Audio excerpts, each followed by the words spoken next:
बिस्मिल्लाहिर्रहमानिर्रहीम। अस्सलाम वालेकुम वरहमतुल्लाह। मैं सुहेब बाजवा ग्रैंडियोर वेंचर से और अपनी वर्चुअल फैमिली की खैरआफियत की दुआ करता हूँ और उम्मीद करता हूँ आप सब खैरआफियत से होंगे।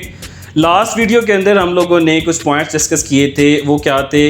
एक तो रियल एस्टेट इंडस्ट्री है क्या, और जीडीपी क्या होता है, एक टेक्निकल टर्म हम लोगों ने उसको समझा था, और पाकिस्तान की रियल एस्टेट इंडस्ट्री का क्या कंट्रीब्यूशन है पाकिस्तान की इकोनॉमी के अंदर या फिर उसके जीडीपी के अंदर। आज की वीडियो के टॉपिक्स क्या हैं? टाइप्स ऑफ लैंड क्या होती हैं और टाइप्स ऑफ डेवलपमेंट क्या होती हैं, और उसके साथ साथ प्रॉपर्टी की क्या टाइप्स होती हैं, और एक technical term supply demand chain क्या होती है। तो सबसे पहले टाइप्स ऑफ लैंड दो तरह की होती हैं, एक इनहेरिटेड लैंड होती है और एक गवर्नमेंट लैंड होती है, सरकारी और वरासती।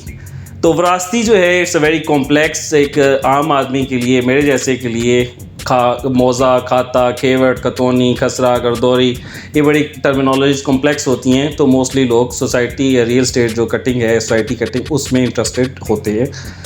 खैर एनीवेज, टाइप्स ऑफ डेवलपमेंट क्या होती हैं? दुनिया के अंदर दो तरह की डेवलपमेंट की टाइप्स हैं। एक हॉरिजॉन्टल डेवलपमेंट होती है कि अगर आप इस डायरेक्शन के अंदर हॉरिजॉन्टली किसी भी लैंड को डेवलप कर रहे हैं तो उसको हम लोग हॉरिजॉन्टल डेवलपमेंट बोलते हैं। और अगर हम लोग किसी डेवलपमेंट को वर्टिकली या 90 डिग्री के एंगल पे हवा के अंदर जो है कोई कंस्ट्रक्शन या बिल्डिंग कर रहे हैं तो उसको हम लोग बोलते हैं कि वो वर्टिकल डेवलपमेंट है। तो हॉरिजॉन्टल डेवलपमेंट दुनिया के अंदर तो इतनी ज़्यादा नहीं प्रेफर की जाती।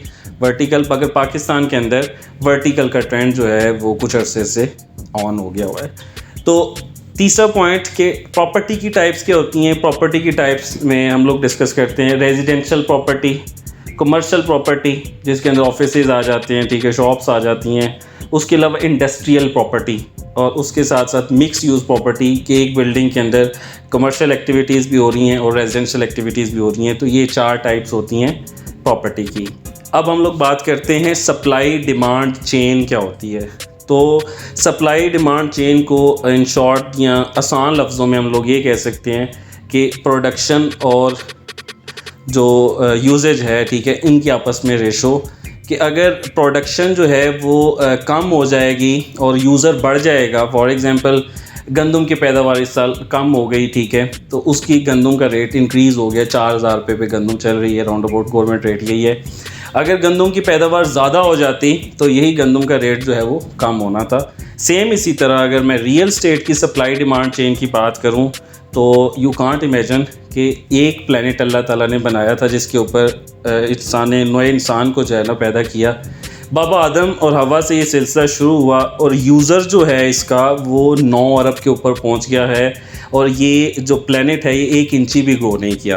तो इसकी सप्लाई डिमांड चेन क्या है? सप्लाई रोक दी अल्लाह ताला ने, एक दफ़ा बना के रोक दी, और जो इसका यूज़र है वो हर साल एक्सपोनेंशियली ग्रो करता जा रहा है। तो इसकी सप्लाई डिमांड चेन जो है वो अल्लाह ताला ने ही डिस्टर्ब कर दी हुई है। तो ये एक ऐसी चीज़ है जिसके अंदर कभी भी बैक गियर नहीं लगता, ठीक है। हाँ, अप्स एंड डाउन्स आते हैं, वो तो हर कारोबार का हिस्सा हैं। तो आज की वीडियो के अंदर इतना ही। नेक्स्ट वीडियो के अंदर हम लोग जो टॉपिक्स डिस्कस करेंगे वो क्या होंगे कि रियल एस्टेट में क्या रीज़न्स हैं कि हम लोगों को इन्वेस्ट करना चाहिए, और स्टॉक एक्सचेंज क्या होती है और उसका कंपैरिजन रियल एस्टेट के साथ हम लोग कैसे कर सकते हैं, और गोल्ड या करेंसी से निस्बतन रियल एस्टेट प्रॉपर्टी में इन्वेस्ट करना कैसे बेहतर होता है। आज की वीडियो में इतना ही। मिलते हैं नेक्स्ट वीडियो के अंदर। Thank you so much. अल्लाह हाफ़िज़।